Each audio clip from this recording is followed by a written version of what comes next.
Donc, on a fait un calcul avec un prédicteur et une correction UI plus 1.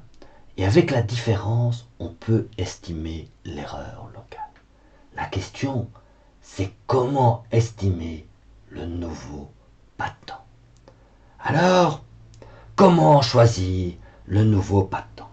On a fait un calcul. Voilà. On était ici. On a fait un calcul entre ce point-là et ce point-là avec un pas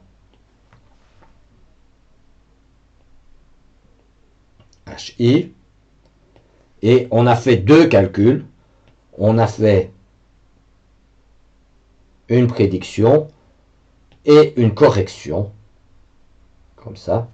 Donc ça, c'est une correction. Ça, c'est une prédiction.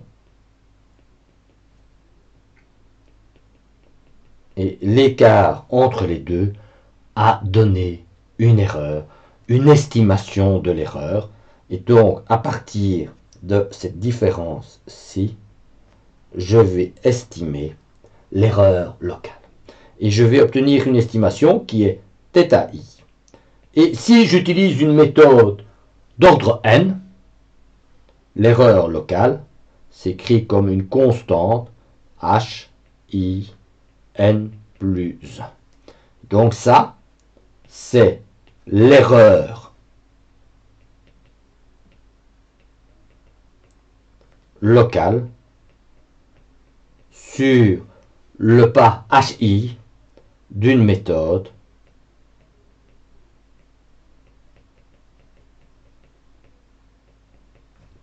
d'ordre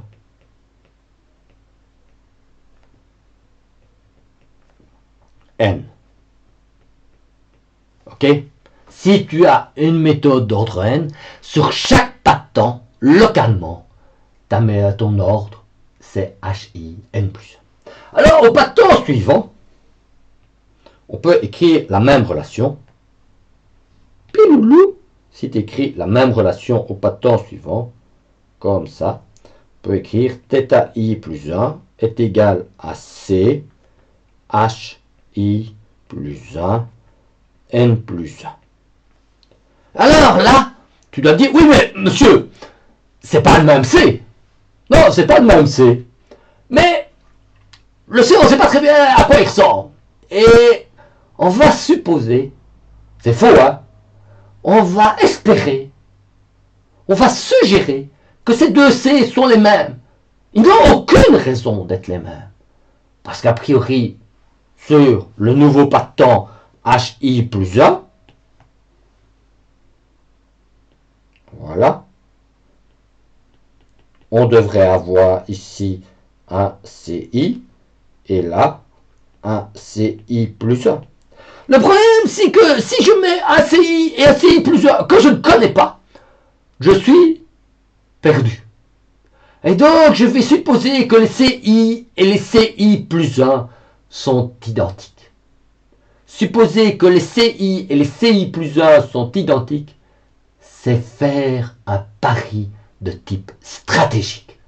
Et donc, on va bien définir une stratégie adaptative. Donc, on suppose que ces deux C, qui n'ont aucun rapport l'un avec l'autre, sont les mêmes. Bon, c'est pas quand même complètement débile, hein, parce que si tu réfléchis bien un petit peu, on est quand même à deux pas de temps qui sont côte à côte. Donc, a priori, tu peux espérer qu'il n'y a pas eu des changements thermonucléaires entre HI et HI plus 1, et que le CI et le CI plus 1, surtout si le H il est petit, se ressemblent quand même un petit peu. Donc, c'est pas complètement débile, mais il n'y a rien qui dit que c'est vrai. Ok? Alors, l'intérêt, c'est que θi plus 1, on va décider qui devrait être inférieur à une certaine tolérance epsilon i. Epsilon.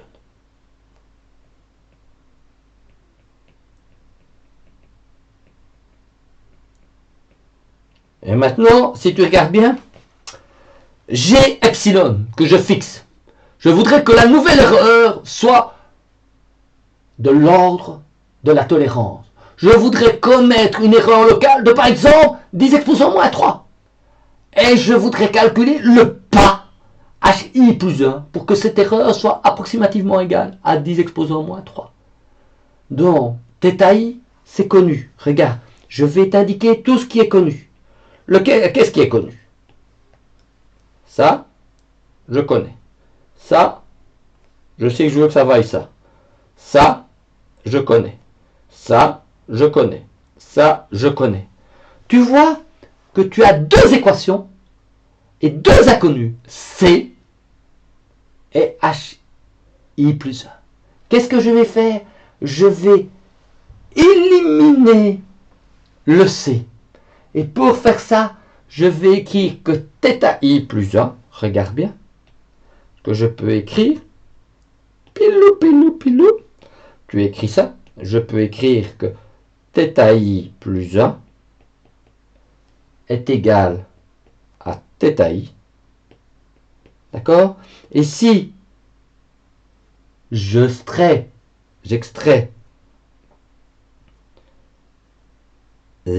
le C, j'obtiens HI plus 1 sur HI à la puissance N plus 1. Ok?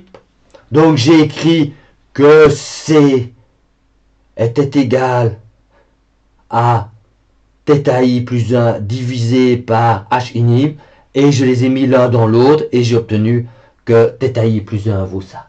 Et j'obtiens de la même manière que HI plus 1 est égal à HI et la puissance inversée des trucs, c'est-à-dire epsilon sur θi à la puissance 1 sur n plus 1. Ok? Et ça, c'est une formule où tout ce qui est ici, ça c'est connu, ça c'est connu, ça c'est connu, ça c'est connu. Et donc, j'ai estimé mon nouveau patent. Alors, tu me dis, ouais, c'est bien ça, c'est joli ça, je suis content, j'ai une nouvelle estimation du patent. Voilà. Ouais, c'est bien, c'est pas super joli, mais on va faire avec. Hein. Voilà, voilà. Et donc, tu es content. Tu te dis, ben voilà, j'ai une formule qui va bien marcher. Hein? Ouais, sounds good là, tu es content, tu es bien, tu te dis, ça c'est une bonne formule. Ouais, regarde bien quand même la formule. Est-ce qu'elle te paraît logique? Si epsilon est petit, HI plus 1 sera petit. Si θi est petit, et si il est plus petit que le epsilon requis, ce que va te dire la formule, c'est il faut diminuer le patent. Si il faut diminuer le patent, ouais, il faut augmenter le patent. Si epsilon vaut 4 et que θi vaut 2, le résultat c'est qu'on va diminuer le patent. Maintenant, regarde bien. Si par exemple, à un moment donné, tu trouves que θ vaut 0, que va dire l'estimation? S'il dit que θ vaut 0, la stratégie va te dire, ah, utilise maintenant un pas de taille infinie. Oh, ça paraît quand même bizarre. Alors, tu vas voir, on va faire confiance à cette formule, mais jusqu'à un certain point. Donc, on a construit une stratégie adaptative sur des arguments heuristiques pas très rigoureux. On a dit que le C est elle-même. Et donc, sur cette base, on va réfléchir. Donc, tu vois, ce truc-là, c'est heuristique. C'est pas un truc hyper rigoureux. C'est pas rigoureux. C'est heuristique ce truc-là. Alors, qu'est-ce qu'on va faire si c'est pas hyper rigoureux? On va mettre au point une stratégie sur base de cette information. Et qu'est-ce qu'on va faire? Donc, tu vois, ça, C'est ce qui a été réalisé. Le résumé du calcul que je viens de faire.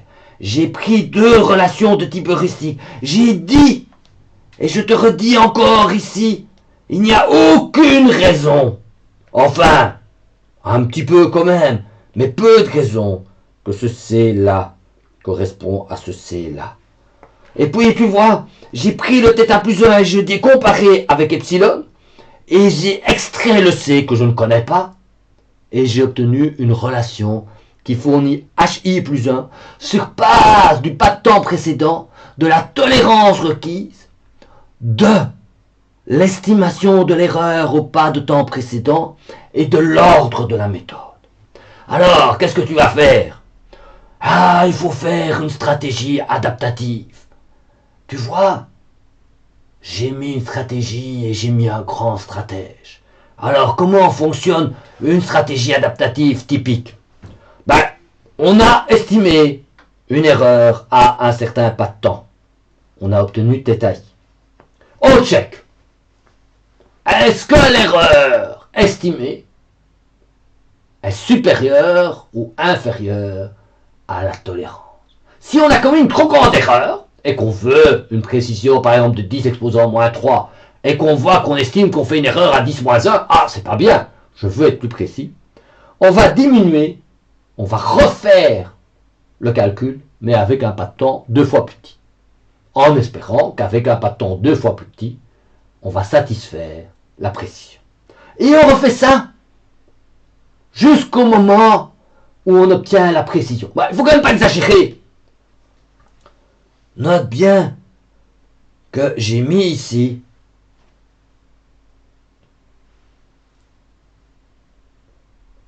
que le nouveau pas de temps doit quand même pas être trop petit, hein, parce que si tu obtiens des pas de temps, par exemple de 10 exposants moins 16, alors là, de toute façon, ton arithmétique en virgule flottante va déconner, donc ça ne marchera plus jamais. Donc, si vraiment le pas de temps est trop petit, soit tu t'arrêtes, soit tu continues à travers tout et tu te dis, j'ai pas la précision, mais on fera après.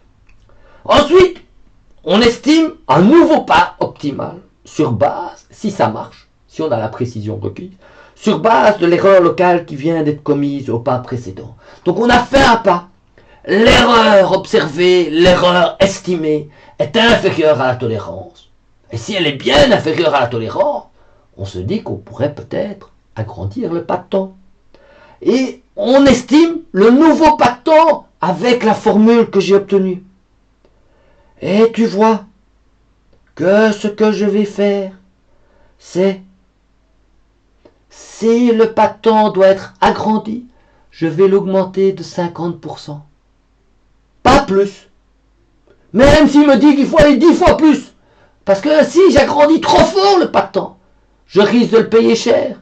Qu'à un moment donné, il va me dire « Ouais, mais ce pas de temps-là, tu l'as fait trop grand, il faut le diminuer. » Et c'est pas bon. Donc augmenter de 50%, ça permet d'espérer que le calcul fonctionnera bien et que je ne devrai pas refaire le calcul.